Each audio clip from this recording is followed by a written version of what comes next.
Yo. Vous commencez un peu à me connaître depuis le temps, ça va faire quoi 5 vidéos que vous me regardez?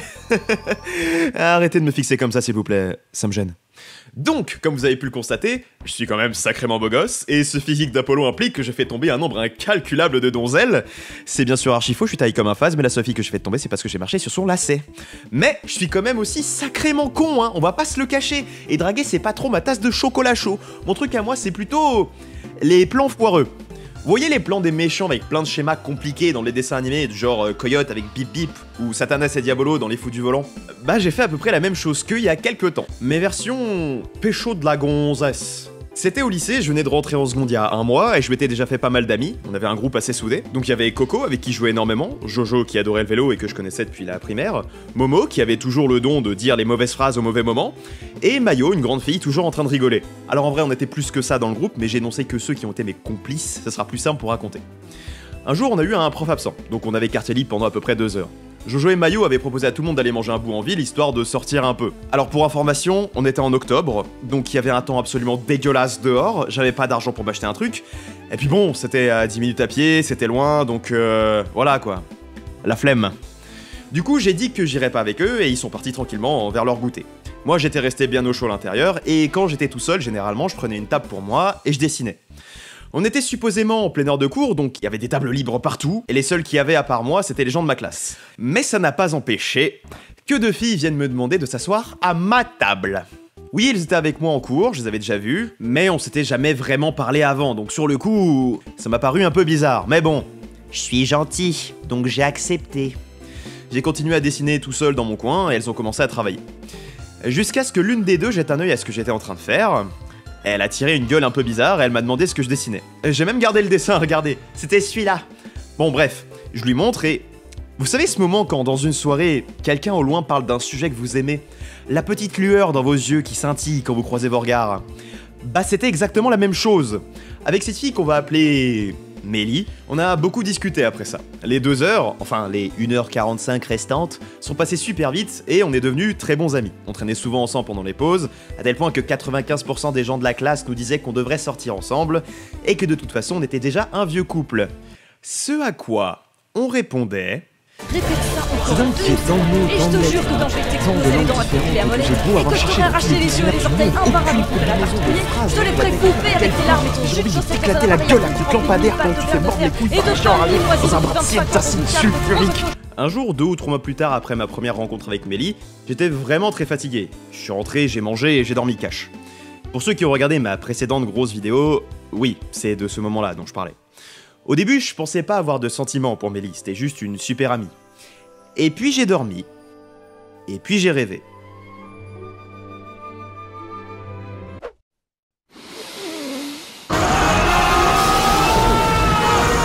Bref, je suis tombé amoureux.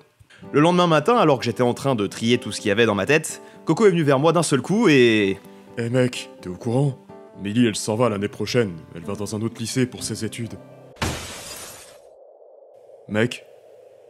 Mélo, ça va? Oh, j'entends comme des morceaux de verre tomber sur le sol. Je crois que c'est ma joie de vivre. Après ça, pour rien regretter, j'ai mis en place le plan parfait pour lui avouer mes sentiments. Écrit le texte le plus émouvant possible pour lui dire à quel point elle allait me manquer, que je l'aimais, qu'elle était importante pour moi.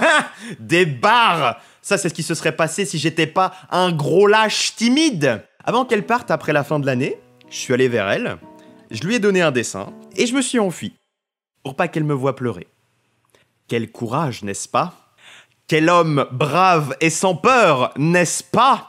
Alors, petit disclaimer pour tous ceux qui regardent, et c'est vraiment sérieux, n'imitez pas ce que je décris dans les prochaines minutes de la vidéo. C'était très dangereux et complètement débile. Et comme je vous l'avais dit dans les premières secondes de la vidéo, je suis quand même aussi sacrément con, hein, on va pas se le cacher. Ne le faites pas. Merci. Bon, retournons à mes bêtises. Il faut savoir qu'avec mes parents et mon frère, tous les 2 ans on va en Indonésie pour voir ma famille. C'est un peu mon bled à moi. Et en regardant dans une boutique de souvenirs pour rentrer en France, j'ai une idée qui a popé dans ma tête. J'ai acheté un vieux truc, je sais même plus ce que c'était, sûrement une babiole, et je lui ai demandé sur Facebook si je pouvais lui offrir en main propre et si on pouvait en profiter pour passer du temps ensemble. Elle a dit oui, et je lui ai demandé quand est-ce qu'on pouvait se voir. On a passé la journée ensemble, il s'est rien passé de fou, donc je vous épargne les détails, mais le plus important, j'avais son adresse. Le plan pouvait enfin commencer.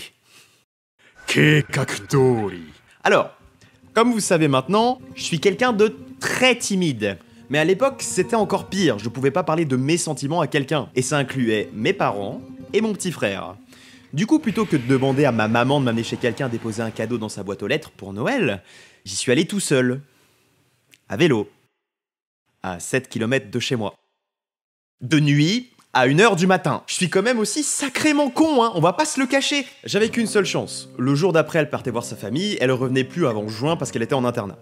Donc pour récapituler, le plan c'était prendre les cadeaux que j'avais achetés il y a une semaine, sauter de ma fenêtre sans faire de bruit, prendre mon vélo, aller chez elle, déposer les cadeaux et revenir chez moi. Et évidemment, tout s'est pas déroulé aussi simplement. Sinon c'est pas drôle. Il y avait environ 1m50 entre la fenêtre de ma chambre et la pelouse qu'il y avait en dessous, donc ça va, j'ai pas fait trop de bruit en tombant. Le vélo m'attendait sous ma fenêtre comme prévu. Par contre, quand j'ai enfourché mon vélo, j'ai remarqué un tout petit truc bizarre quand j'ai commencé à pédaler. J'avais un peu du mal à rouler, un peu comme si le pneu était crevé. Mais non, j'avais tort en fait. Les deux pneus étaient crevés. Mais comme je l'ai dit, c'était ma seule chance, donc j'ai dû trouver une solution. Et vous vous rappelez du fait que j'ai un petit frère? J'ai voulu lui prendre son vélo. Donc déjà, j'allais être tout recroquevillé dessus. Mais c'est pas ça le pire. Ça, c'est le plan du rez-de-chaussée de mon ancienne maison. Ma chambre était à l'étage. Là, il y a la chambre de mes parents. Et devinez où était son vélo. Là, dans le couloir juste devant leur chambre. Là où les murs faisaient 1 mm d'épaisseur. Au final, je l'ai pris sans me faire choper. En suant des fesses, oui, mais je l'ai pris.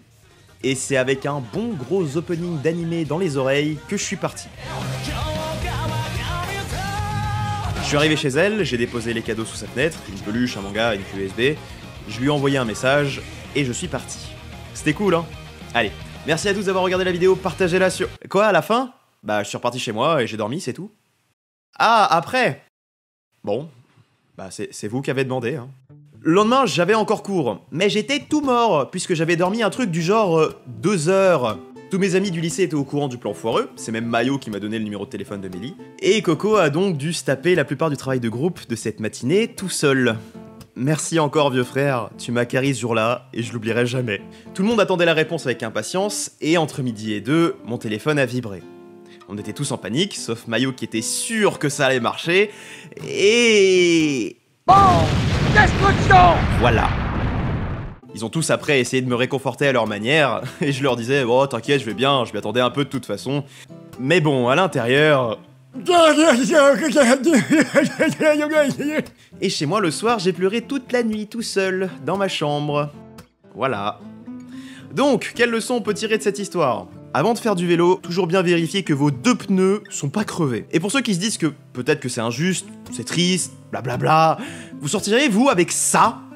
Moi oui, mais je comprends tout à fait que vous en ayez pas envie. J'étais pas au goût de Mélie, c'est pas grave, ça arrive, tant pis. Et puis bon, quand j'y repense, j'ai quand même évité un sacré morceau en fait. Je suis allé chez elle 2 ans après, et pour le dîner du soir, elle m'avait fait des pâtes, qu'elle a coupées en 2, avant de les mettre dans la casserole, devant mes yeux. Jamais j'aurais pu supporter une psychopathe pareille. Merci à tous d'avoir regardé cette nouvelle vidéo, j'espère qu'elle vous aura plu. Comme d'habitude, je vais raconter 2-3 anecdotes en plus et rajouter quelques petites précisions sur certains points de la vidéo qui vous auront paru un peu bizarres.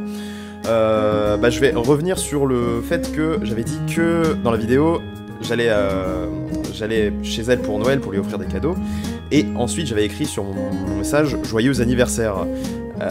En fait, j'y allais pour les deux parce que elle est née un 31 décembre et comme je l'explique dans la vidéo, je pouvais pas y aller pour son anniversaire. Donc du coup, j'étais pour les deux, voilà, l'anecdote dont tout le monde se fout. Deuxième truc, c'est que je crois que mes parents ne sont toujours pas au courant que j'ai fait ces conneries. Donc je pense qu'ils le sauront en regardant cette vidéo. Bonjour papa et maman, dites bonjour à papa et maman Mélo. Ils vont m'engueuler. Troisième anecdote, qui est un peu moins drôle, qui est un peu plus dangereuse, ne faites pas ce que j'ai fait dans la vidéo, je le répète encore une fois. J'avais dit que mes 2 pneus étaient crevés, ce qui est vrai, mes 2 pneus étaient vraiment crevés, et il y avait un autre truc qui ne marchait pas, c'était la lumière avant de mon vélo, c'est-à-dire que j'ai fait tout l'aller, pas dans le noir malheureusement, mais avec le flash de mon portable. Du coup c'était absolument dégueulasse, hein, je voyais rien, mais au moins on me voyait, c'était déjà pas mal. Et le retour, j'avais plus de batterie, donc je l'ai fait dans le noir. J'avais qu'une seule lumière qui marchait, c'était la lumière arrière. Bon, au moins, je voyais ce qu'il y avait à l'avant, mais ce qu'il y avait à l'arrière, je le voyais pas effectivement parce que je n'ai pas des yeux dans le dos. Donc voilà, ne faites pas ce que j'ai fait, hein. C'était très con de ma part, et toujours vérifier son matériel, c'est bien. Et je pense qu'on va s'arrêter là, hein. Partagez la vidéo si elle vous a plu, likez-la, restez confinés, restez chez vous, c'est important. Et ben je vais vous dire à la prochaine, hein. Salut!